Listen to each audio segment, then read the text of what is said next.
So this is going to be the restore story of this Progress 4E made in England drill press. It's like 700 pounds or so. Here we go. All right, so we're starting from the top down. I have no idea what size these are actually supposed to be. This is inside a 1/2 inch socket, and I had to smash it down in order to get it out. That worked. So I'm gonna try to punch this out and do the same for the rest of them, and then we'll see if we can turn this. Phase to casing, there's no continuity, so that's a bonus. We'll go and see if it turns first, and then I'll test the insulation. Yeah, so okay, so after heat and a little bit of socket bashing, got it off. I think we might need the evaporust. A little bit of oxide on there.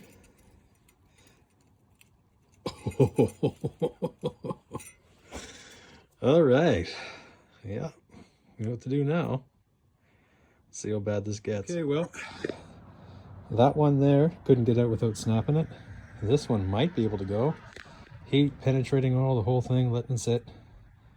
They're just really old and really on there.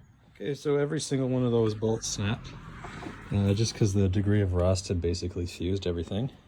So I'm gonna get the housing off and take everything off that I can on the inside here. Yeah. So we'll see. Whoa, out of focus. There we go.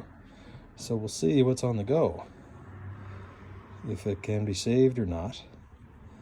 Like I said, I haven't used the Megger yet, but either way, I need to get it out of the housing, because if the coils are bad, I still might be able to get it rewound or find something that matches this bolt pattern. So see if you can focus. There we go. This is sort of the state of what it was. Those are 7/16 or what's left of it. So we're going to replace them anyway. The ones that are good enough on the inside we'll keep. Put those in the evaporust tub and just let it sit. So yeah. This here screams job for the induction coil, so I'll get that out and get it ready. Pop this off and we should be able to lift the housing out. Okay, and here we go.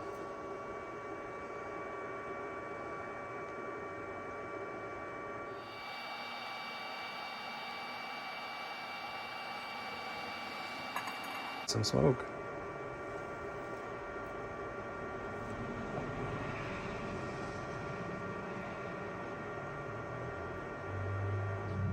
Okay, so I tried to use my bearing puller there, and you can kind of see it's squishing into that section. So I guess I'm gonna have to try to pull the key somehow first, or at least push something in there that the bearing puller can impress on.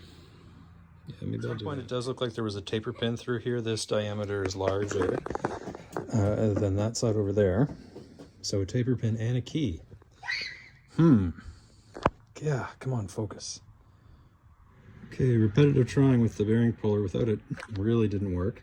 Didn't find anything that would fit that really well. You kind of see that I'm squishing the sides of whatever that is now.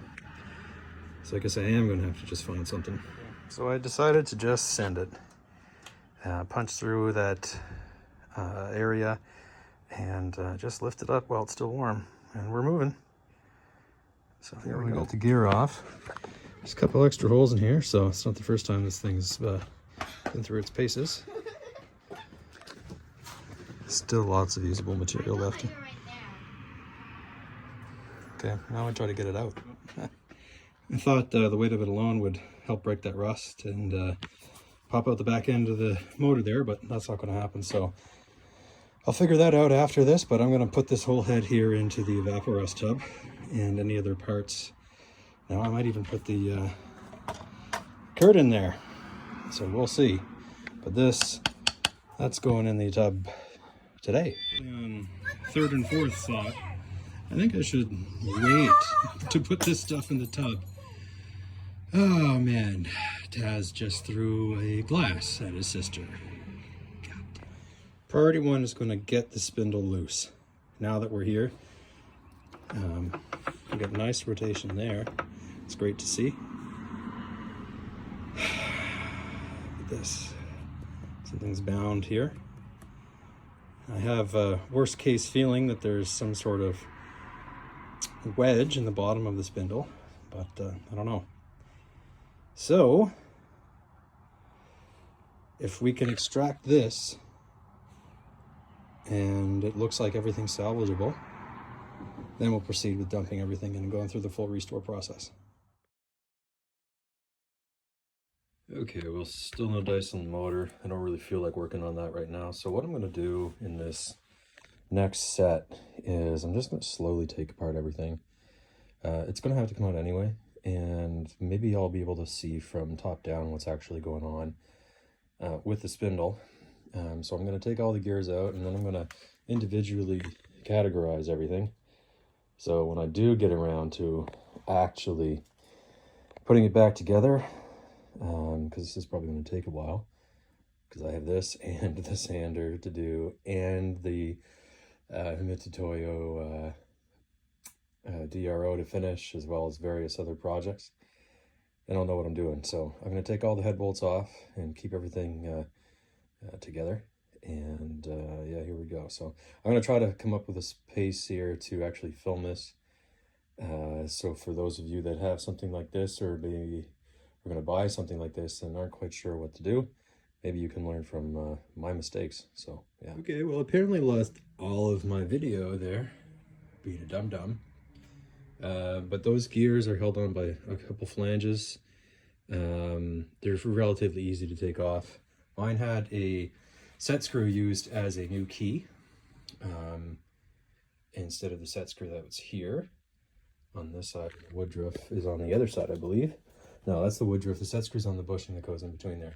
So we got thrust bearings here, but these aren't moving the way I'm expecting. I was sort of thinking that we could just pop these plates off, but just popping these plates off probably involves something else. So not freely moving, I'm a little bit hesitant here, so I gotta figure out what exactly is going on before I start smashing it. So I'm gonna turn the camera off here, and then once I figure it out, I'll turn it back on. And some of that lost footage, I was referring to these pins as alignment pins. These might actually be taper pins, in which case that's a hell of a lot more work. Okay, so using this has worked. We're starting to go up here. There we go. Hey, that was live, that wasn't rehearsed. Okay, now for focus. Wow, that came out easy. Good thing I soaked everything in oil. Okay, so they aren't tapered and they are just dowels. Yes. Okay, so this is the back one. Into the box. And then we'll take some gears out and stuff. Yeah.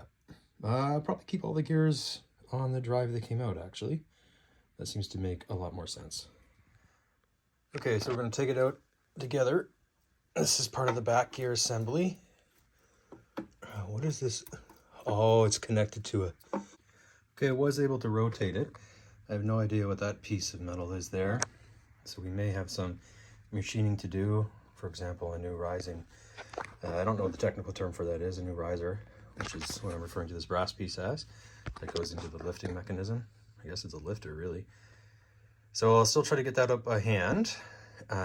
This gear at the bottom, the one that has the piece of metal on it, is free. Yeah, we might be able to. Oh yeah, we can do that. Okay, so it goes in on the side and then comes out. And I'll put that in the old bag-a-roni. And that just comes right out. And those two holes were face down. Face down the gutter? Huh? No. All right. And here's this big old gear.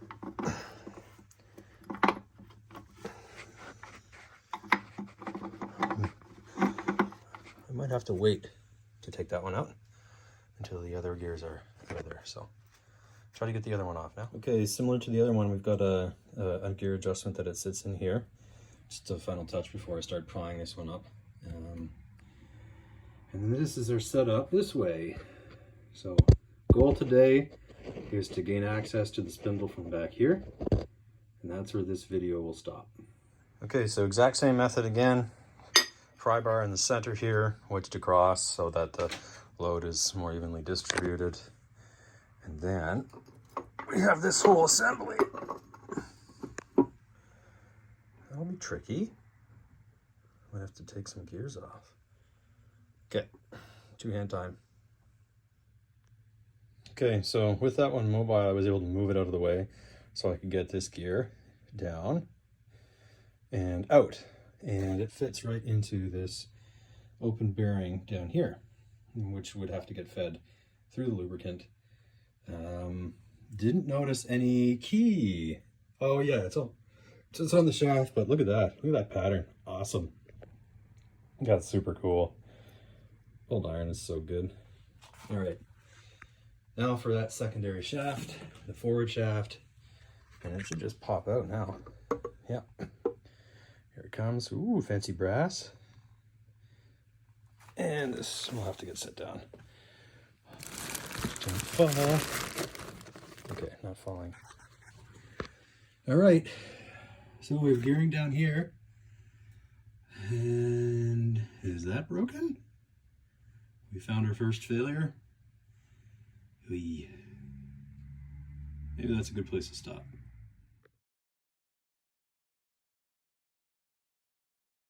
A little bit of an epilogue here. It's always good to find what looks to be half of a fastener floating around in your WD-40 pile or your penetrating oil pile. And also that gasket seems to go between one side to the other. That's not iron that you see there, that sort of half moon shaped thing next to the gear. That's a super old gasket of some type. It likely prevents the oil from the oil bath getting down, so that'll be a neat challenge. Or maybe regulates it because there's a gear there. I don't know. Okay, so I pulled this out from that hole. I don't know what it is. It feels like gasket material. That would sort of make sense. But if you made it this far, thanks a lot for watching. And for you in the future, remember to make a new one of these. Or figure out the actual shape. Because there's something missing from here. Now, for those of you that know my trade, I tend to dabble in a sophisticated brand of sorcery. So this is pretty cool.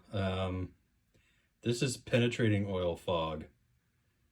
And so I tend to soak things in this Princess Auto 3-in-1 stuff. Just because I don't get that much time in here. So by doing this, I gotta tip it upside down now because we're almost done. We can make a neat little fog. See what happens when it settles. Oh yeah, that looks super cool. Now let's light it on fire. Let's not do that. Thanks a lot for watching.